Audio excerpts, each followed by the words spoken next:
Bonjour à toutes et à tous, bienvenue dans ce troisième épisode de notre série consacrée au journalisme de solutions, le JOSO, réalisé par l'Académie France Média Monde et CFI. Je suis Zéphirin Quadio, journaliste à RFI, et aujourd'hui on va voir ce qu'est le journalisme de solutions, ses caractéristiques et ses différences avec les autres genres journalistiques.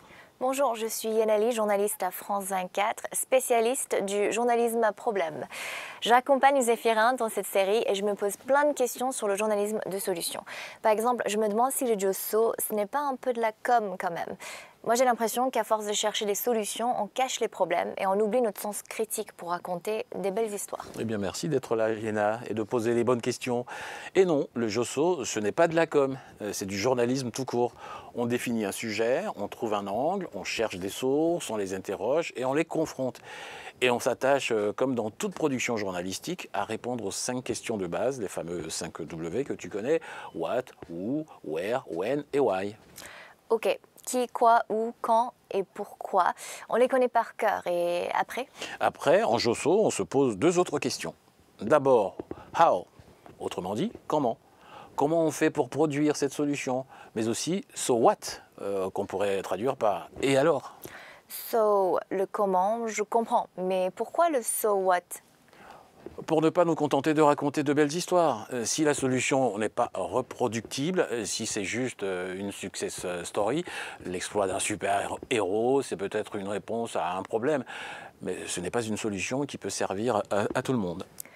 Oui, mais la question comment, ce n'est pas très original, non? C'est vrai, mais on oublie souvent de la poser quand même. Or, en JOSO, c'est la question fondamentale.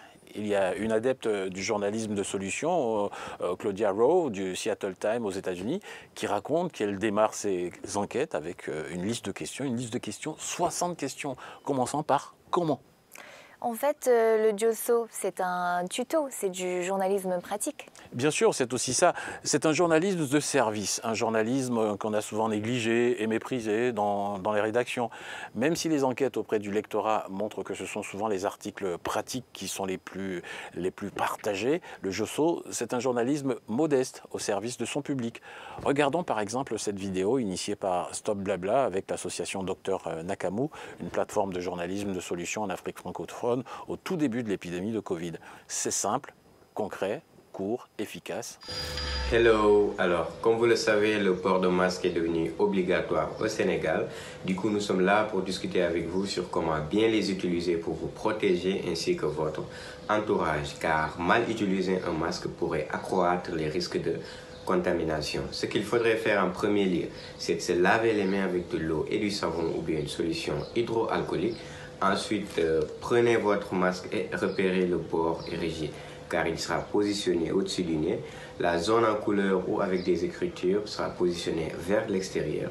Pour porter votre masque, prenez-le par les 2 élastiques, passez-les derrière les oreilles. Les porteurs de lunettes, je vous recommande de les mettre comme ça. Pincez bien le bord rigide pour éviter les fuites d'air. Ajustez votre masque et puis c'est terminé. Normalement, vous ne devriez pas avoir de buée sur vos lunettes.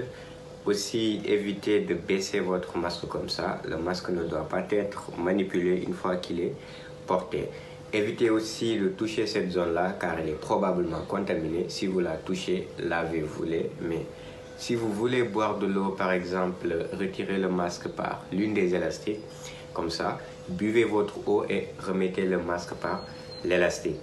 Piqûre de rappel, les masques chirurgicaux devraient être changés toutes les 3 heures, les masques FFP2 toutes les 8 heures. Après, on les jette à la poubelle car ils ne s'utilisent qu'une seule fois. Ok, je comprends l'utilité de ces conseils, mais qu'est-ce qu'il y a de nouveau dans le JOSO? En quoi il se différencie des autres formes de journalisme? Le SJN, le Solution Journalism Network, un réseau international de journalistes adeptes du JOSO, a défini 4 critères à respecter pour réaliser une enquête orientée solution. On a demandé à Nina Facio du SJN de l'expliquer. Le premier critère étant comment la réponse fonctionne. Le deuxième critère, quelles sont les preuves que la réponse marche. Troisième critère, quels sont les enseignements qu'on peut en tirer. Et quatrième critère, quelles sont les limites de cette solution, quelles sont ses imperfections. Alors, on résume. Le JOSO, 1, c'est raconter une réponse à un problème. 2, une réponse qui a donné des résultats prouvés. Mais 3, le reportage ou l'enquête doit aussi montrer les limites de la solution. Et enfin 4, expliquer comment la reproduire, cette solution.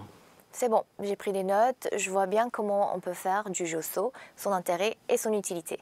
Mais si on suit ces 4 critères, le Joso, c'est du boulot. Est-ce que ça en vaut la peine? J'entends déjà ma direction m'expliquer que ça coûte trop cher pour que ça rapporte. Sauf que ça rapporte. Et c'est justement le sujet du prochain épisode sur les avantages du Joso.